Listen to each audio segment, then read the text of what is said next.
Hello नमस्कार साथियों, आप सभी का मंत्रा ट्यूटोरियल के इस यूट्यूब चैनल पर बहुत बहुत स्वागत है। साथियों हम लोगों ने छात्रावास अधीक्षक के लिए कंप्यूटर की कक्षाएं प्रारंभ की हैं, जो कि छत्तीसगढ़ छात्रावास अधीक्षक के लिए हमने सीरीज चला रखी है। साथियों वो जो है हम लोग ऐसे क्वेश्चन को देख रहे हैं साथियों, ऐसे टॉपिक को देख रहे हैं जिससे बहुत ज़्यादा प्रश्न बनते हैं साथियों, और बहुत ज़्यादा इंपॉर्टेंट टॉपिक होता है। उसी टॉपिक को हम लोग कवर कर रहे हैं साथियों, वीडियो बाय वीडियो हम लोग उसको कवर करते जा रहे हैं। तो ये वीडियो आप लोग के लिए बहुत ही महत्वपूर्ण होने वाला है साथियों। आज का हमारा जो टॉपिक है साथियों वो माइक्रोसॉफ्ट विंडोज़ है। क्या है साथियों? Microsoft Windows. तो चलिए अब सीधा हम क्या करते हैं, वीडियो को स्टार्ट करते हैं। माइक्रोसॉफ्ट कंपनी ने, याद रखेंगे, माइक्रोसॉफ्ट कंपनी ने MS-DOS की कमी को दूर करने के लिए 1985 में एक ऑपरेटिंग सिस्टम लाया जिसका नाम विंडोज़ रखा गया। तो MS-DOS पहले लाया था और उसमें कुछ कमी थी, उस कमी को दूर करने के लिए, है ना साथियों, ऑपरेटिंग सिस्टम लाया गया जिसका नाम क्या रखा गया है? Microsoft Windows. जिसका नाम क्या रखा गया है? विंडोज़। और माइक्रोसॉफ्ट क्या है साथियों? कंपनी का नाम है, माइक्रोसॉफ्ट कंपनी है। इसका डॉस का एक ऑपरेटिंग सिस्टम था, उसको कमी को दूर करने के लिए साथियों नया ऑपरेटिंग सिस्टम लाया गया जिसका नाम रखा गया है विंडोज़। तब से इसको विंडोज़ कहा जा रहा है। अब देखो, अब ये विंडोज़ की खासियत क्या है उसके बारे में थोड़ा सा देख लेते हैं। देखो, यह ग्राफिकल यूज़र इंटरफेस को सपोर्ट करता है। किसको सपोर्ट करता है साथियों? ग्राफिकल यूज़र इंटरफेस को सपोर्ट करता है। कौन सा? Microsoft Windows. यह ग्राफिकल यूज़र इंटरफेस को सपोर्ट करता है। याद रखेंगे, क्या सपोर्ट करता है? ग्राफिकल यूज़र इंटरफेस को सपोर्ट करता है। एग्जाम पॉइंट ऑफ व्यू से पॉइंट बहुत ही महत्वपूर्ण है। चलो आगे देखते हैं। यह मल्टीटास्किंग ऑपरेटिंग सिस्टम है। कैसा ऑपरेटिंग सिस्टम है साथियों? मल्टीटास्किंग, मतलब बहुत सारे काम कर सकता है, तो मल्टीटास्किंग ऑपरेटिंग सिस्टम है। याद रखेंगे।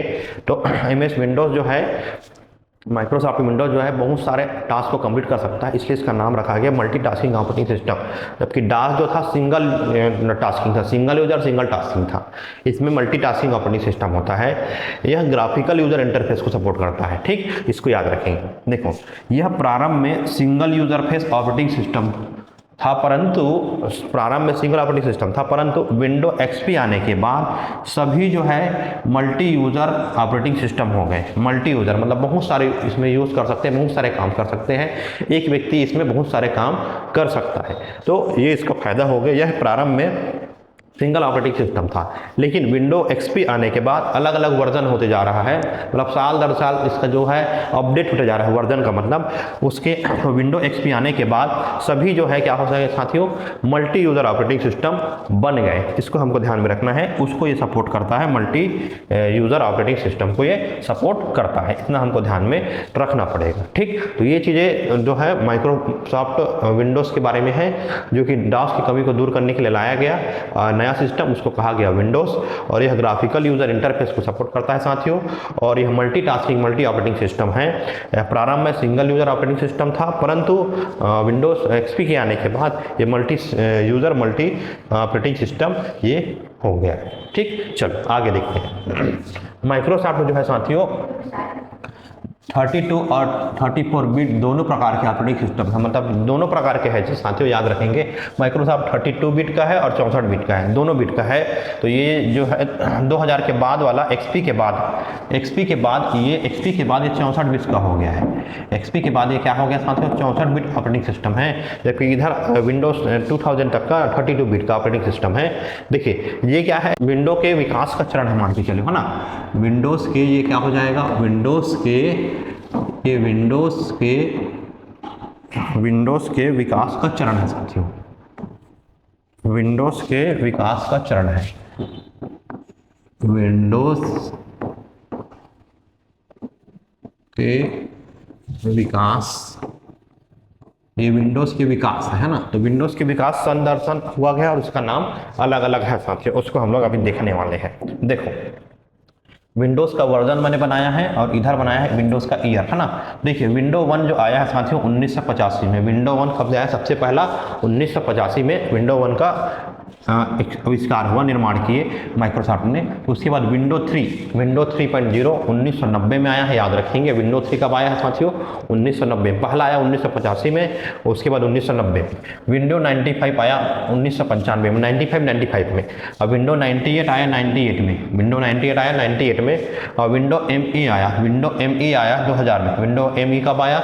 2000 में। और 2000 आया 2002 में, मतलब 2 साल बढ़ गया, है ना, क्योंकि 98 के बाद ME आ गया है। ME आया 2000 में, ME के बाद 2000 आया, तो ये 2002 में अपडेट हुआ है, इसको ध्यान में रखना है। तो देखिए, सबसे पहले विंडो 1 1985, विंडो 3.0, 1 के बाद 3 आया, 3.0 90 में, 98 में आया। ME जो आया है साथियों 2000 में आया है। ME के बाद 2000 आया, 2000 जो है 2002 में आया है। उसके बाद XP आया है। XP कब आया साथियों? 2004 में। XP कब आया है? 2004 में। उसके बाद विंडो विस्टा, याद रखेंगे, विंडो विस्टा कब आया है? 2007 में। XP के बाद विस्टा आया है, XP के बाद विस्टा 2007 में। उसके बाद विंडो 7 आया है 9 में, मतलब 2 साल बढ़ा देना है। 7 आया है 2009 में। 8 आया है 12 में, 4 साल। 8 आया है 12 में, 8-12, है ना। और 10 आया है 15 में। और 11 आया है 2021 में। 11 आ रहा है 2021 में। तो ऐसे हमको याद रखना है, क्योंकि इसका जो विकास का क्रम है साथियों, ये जो क्रम है इसको बार बार पूछा जाता है। विकास का जो क्रम है साथियों, इसको बहुत बार एग्जाम में पूछा जाता है, इंपॉर्टेंट है साथियों, इसको हमको ध्यान में रखना है। कौन सा है नहीं पूछेगा, या कौन सा क्रम से जमा दो पूछेगा, है ना। कौन से वर्जन का है इसको पूछेगा, इसको क्रम से जमाने के लिए पूछता है, कौन सा पहले आया कौन सा बाद में आया, या तो डायरेक्ट सन पूछ देता है और मैं उसमें दे देता है। ठीक, तो इतना चीज़ को हमको ध्यान में रखना पड़ेगा। सबसे पहले विंडो 1 कब आया, याद रखना है, 1985 में। विंडो 1 के बाद विंडो 3 आया है 3.0, ये 1995 में। उसके बाद विंडो 98 आया, उसके बाद 95 आया, उसके बाद 98 आया। 98 के बाद बीच में ME घुस जाता है, तो ME आ जाएगा 2000 में आ जाएगा। और 2000 आएगा 2002 में। उसके बाद विंडो XP आएगा 2004 में। विंडो XP के बाद आएगा विंडो विस्टा आएगा 2007 में। 7 के बाद आ जाएगा विंडो 7 आ जाएगा। 7 के बाद जस्ट 7 आएगा, वो 9 में आ जाएगा। 8 आएगा 2012 में। और उसके बाद 10 आएगा 15 में। और 11 आएगा 2021 में। ऐसे करके हमको दिमाग में स्टोर करके रखना पड़ेगा साथियों। विंडो 1 1985, विंडो 3 किस में आ गया हमारा 90 में आया। विंडो 3 किस में आया? 90 में। 95 आया है 90 में। 98 आया है 1998 में। ME आ गया है 2000 में, याद रखना है। और 2000 आया है 2002 में। XP आया है 2004 में, XP 4 में आया है, याद रखें। ME आया है 2000 में, XP 4 में। उसके बाद विस्टा आया है 2007 में। 7 आया है 2009 में। 8 आया है 2012 में। और 10 आया है 2015 में। और 11 आया है 2021 में। तो ऐसे करके हमको सीक्वेंस पे याद रखना है। बहुत प्रश्न बनता है, बहुत ज़्यादा इंपॉर्टेंट है ये जो टेबल है, बहुत ज़्यादा इंपॉर्टेंट है, इससे बहुत प्रश्न बनते हैं साथियों। ठीक है साथियों, इसको हमको स्टोर करके दिमाग में रखना है। चलो आगे देखते हैं साथियों। MS विंडो में प्रयुक्त टर्म। अब देखो MS विंडो में कुछ टर्म जो यूज होते हैं उसको हमको जानना है साथियों, है ना। तो MS विंडो में क्या क्या टर्म यूज होते हैं उसको हम लोग अभी देखने वाले हैं। तो ये भी बहुत महत्वपूर्ण है, इससे भी प्रश्न बना हुआ है। पहला है ग्राफिकल यूजर इंटरफेस। पहला क्या है? Graphical user interface. इसका पूरा नाम है ग्राफिकल यूजर इंटरफेस। क्या है? Graphical user interface. Graphical user interface, graphical user interface, इसको ध्यान में रखेंगे साथियों। ठीक है, GUI का पूरा नाम क्या है? ग्राफिकल यूजर इंटरफेस होता है, इसको हमको ध्यान में रखना पड़ेगा। कई बार होता है साथियों क्या बोलते हैं, सीधा सीधा फुल फॉर्म ही पूछ देता है, तो उसको भी ध्यान में रखना है, ग्राफिकल यूजर इंटरफेस। ठीक है, यह कंप्यूटर एवं यूजर के बीच पिक्चर, ग्राफिक्स एवं आइकॉन के माध्यम से संबंध स्थापित करता है। याद रखेंगे, यह कंप्यूटर एवं यूजर के बीच, मतलब जो कंप्यूटर होता है और उपयोगकर्ता यूजर के बीच पिक्चर, ग्राफिक्स और आइकॉन के माध्यम से संबंध स्थापित करता है। तो किसके किसके माध्यम से संबंध स्थापित करता है? याद रखना है, यूजर और कंप्यूटर के बीच ग्राफिक्स, आइकॉन और पिक्चर, ये तीनों के माध्यम से क्या करता है साथियों? संबंध स्थापित करता है। कौन? Graphical user interface. दिमाग में बैठा के रखना है, स्टोर करना है। चलो अब देखो, GUI या ग्राफिकल यूजर इंटरफेस, इसकी जो प्रमुख विशेषता है वह क्या है? WYSWYG। WYSWYG, अब ये क्या है? WYSWYG क्या है? व्हाट यू से व्हाट यू गेट, कहने का मतलब व्हाट यू से, WYS व्हाट यू से। अब उसके बाद WYG व्हाट यू गेट, तुम क्या कहते हो और तुम क्या प्राप्त करते हो, इस सिद्धांत पर यह काम करता है। आप क्या कहते हो, है ना, आप क्या कहते हो आप क्या कहते हो, है ना, और उसके बाद आप क्या पाते हो या प्राप्त करते हो, इस सिद्धांत पर ये काम करता है। मतलब इसको शॉर्टकट में बताया गया है, WYSWYG इस सिद्धांत पर काम करता है। GI की प्रमुख विशेषता है जिसको पूरा नाम क्या है, व्हाट यू से व्हाट यू गेट के सिद्धांत पर काम करता है। मतलब क्या आप क्या करते हो, है ना, क्या कहते हो और आप क्या पाते हो या क्या प्राप्त करते हो, क्या अचीव करते हो, तो ये कहा जाता है। तो ये जो है ग्राफिकल यूजर इंटरफेस के बारे में था साथियों, इसको आपको ध्यानपूर्वक रखना। पहला तो क्या याद रखोगे, ग्राफिकल यूजर इंटरफेस जो होता है साथियों वो GUI का फुल फॉर्म है, पहला चीज। दूसरा, ये कंप्यूटर और यूजर के बीच पिक्चर जो है ना, ग्राफिक्स है और आइकॉन के मध्य संबंध स्थापित कर देता है। और इसकी प्रमुख विशेषता क्या है साथियों, ये व्हाट यू से व्हाट यू गेट के सिद्धांत पर काम करता है। इतना चीज हमको ध्यान में रखना पड़ेगा, ये बहुत ही ज्यादा महत्वपूर्ण होने वाला है साथियों। चल आगे देखते हैं। दूसरा है इसमें फाइल नेम। अब फाइल नेम क्या होता है, ये भी इंपॉर्टेंट है साथियों, इसको ही प्रश्न बनने का चांस ज़्यादा होता है। तो देखो, विंडो के फाइल नेम में याद रखना है 255, मतलब 255 कैरेक्टर होते हैं। कितने कैरेक्टर होते हैं, 255 कैरेक्टर होते हैं, मतलब अक्षर होते हैं। तो ये जो अक्षर होते हैं ये क्या क्या हो सकते हैं साथियों, देखो। तो अक्षर जो होगा वो अंक में हो सकता है। अंक में कहने का मतलब, अंक में मतलब 0 से 9 तक के हो सकता है। अक्षर में मतलब क्या हो सकता है, अक्षर मतलब A से Z तक हो सकता है। खाली स्थान को बोलते हैं स्पेस भी होता है इसमें। और उसके अलावा कुछ सिंबल्स होते हैं, जैसे सिंबल्स में जैसे ये हैश का सिंबल है, डेल का सिंबल है, प्लस का सिंबल, माइनस का सिंबल है। तो इस प्रकार से सिंबल भी इसमें हो सकते हैं। तो ध्यान रखना है, माइक्रोसॉफ्ट के विंडो के फाइल नेम में 255 कैरेक्टर होते हैं साथियों। कितना कैरेक्टर, 255 कैरेक्टर होते हैं। और इसमें अंक हो सकता है, अक्षर हो सकता है, अंक मतलब नंबर 0 से 9, अक्षर A से Z, खाली स्थान मतलब स्पेस हो सकते हैं, और इसमें सिंबल भी हो सकते हैं। इसको ध्यान में रखना पड़ेगा साथियों।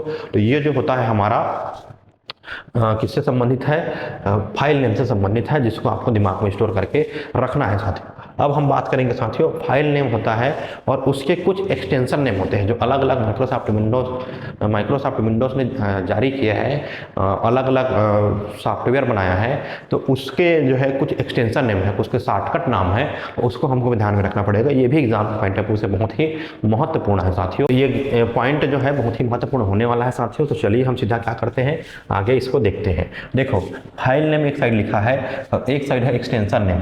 फाइल नेम लिखा है और एक साइड लिखा है एक्सटेंशन नेम। देखो, कुछ प्रमुख फाइल नेम जैसे MS वर्ड है ना, MS वर्ड, माइक्रोसॉफ्ट वर्ड, इसका शॉर्टकट नाम होता है, एक्सटेंशन नेम होता है .doc या होता है .docx होता है। .doc माइक्रोसॉफ्ट वर्ड का और docx पावर पॉइंट प्रेजेंटेशन का याद रखना है। पावर पॉइंट प्रेजेंटेशन का क्या याद रखना है, एक्सटेंशन नेम PPT या क्या होता है PPTX होता है। PPTX मतलब जुड़ जा रहा है ना, इसमें X जुड़ जा रहा है तो वो भी पावर पॉइंट प्रेजेंटेशन का हो जाएगा। उसके बाद डाटा फाइल, उसके बाद क्या साथियों, डाटा फाइल में .dat याद रखना है। डाटा फाइल में क्या याद रखेंगे, .dat, डाटा फाइल .dat, इसको याद रखेंगे, ठीक है। चलो, बैकअप फाइल में .bak, बैकअप में .bak, बैकअप का मतलब .bak याद रखना है, बैकअप में .bak, इसको याद रखेंगे साथियों। उसके बाद MS एक्सेल में .xls और XLSX है ना, मतलब उसमें X जोड़ जा रहा है, याद रखेंगे। बैकअप में BAK, डाट में DAT, डाट A को हटा दिया, डाट हो गया, और बैकअप फाइल में BAK लग दिया, बैकअप है ना, ठीक है। C को हटा दिया। MS एक्सेल में XLS हो गया और XLS हो गया है। MS वर्ड का याद रखेंगे .doc, पॉइंट टू पॉइंट याद रखना है, .doc और .docx, और पावर पॉइंट प्रेजेंटेशन में .ppt और PPTX, इसको याद रखेंगे साथियों। डाटा फाइल में याद रखना है .dat और बैकअप फाइल में .bk, एक्सेल में XLS या XLSX होता है, ठीक, इसको याद रखेंगे। चलो इधर आते हैं। अब MS power point slide show में, अगर पावर पॉइंट प्रेजेंटेशन बोला जाए PPT और स्लाइड शो में PPS होगा, शो बोला जाएगा तो S जोड़ देना है लास्ट में, ठीक है। Power point presentation S, slide show, और प्रेजेंटेशन में T आ जाएगा, प्रेजेंटेशन मतलब T याद रखना है, और स्लाइड शो हो गया मतलब S आ जाएगा, याद रखेंगे, अंतर है दोनों में। पीडीएफ फाइल को याद रखना है, pdf. उसके बाद है rich text format RTF. Rich text format में क्या होता है साथियों? RTF. रिच टेक्स्ट फॉर्मेट में RTF याद रखेंगे, इंपॉर्टेंट है। रिच टेक्स्ट फॉर्मेट में RTF। उसके बाद बेसिक प्रोग्राम फाइल, उसके बाद क्या साथियों? बेसिक प्रोग्राम फाइल में .bac. बेसिक प्रोग्राम फाइल में क्या याद रखना है? .bac. उसके बाद है पावर पॉइंट टेम्पलेट। अगला क्या है? Power point template. अब पावर पॉइंट टेम्पलेट में POT हो गया, पावर पॉइंट टेम्पलेट, POT और X, इसको याद रखना है। तो MS पावर पॉइंट स्लाइड वाले में क्या याद रखना है? .ppс याद रखेंगे, जबकि प्रेजेंटेशन में T याद रखना है। PDF फाइल में .pdf याद रखना आसान है। और पावर रिच टेक्स्ट फाइल में फॉर्मेट में RTF, रिच टेक्स्ट फॉर्मेट हो गया RTF, है ना। बेसिक प्रोग्राम फाइल में BAC हो जाएगा, पावर पॉइंट टेम्पलेट में .POT हो जाएगा। तो इस प्रकार से जो है साथियों, ये जो है टॉपिक जो है बहुत ही महत्वपूर्ण है साथियों, है ना। तो इसमें जितना भी हमने चीज़ें बात करी है साथियों, वो एग्जाम पॉइंट ऑफ व्यू से बहुत ही महत्वपूर्ण होने वाला है ना। तो ये जो टॉपिक है हमारा समाप्त होता है। माइक्रोसॉफ्ट टेम्पलेट छोटा टॉपिक है, लेकिन इससे प्रश्न बनने के चांस बहुत ज़्यादा होते हैं साथियों। तो आप लोग को क्या करना है?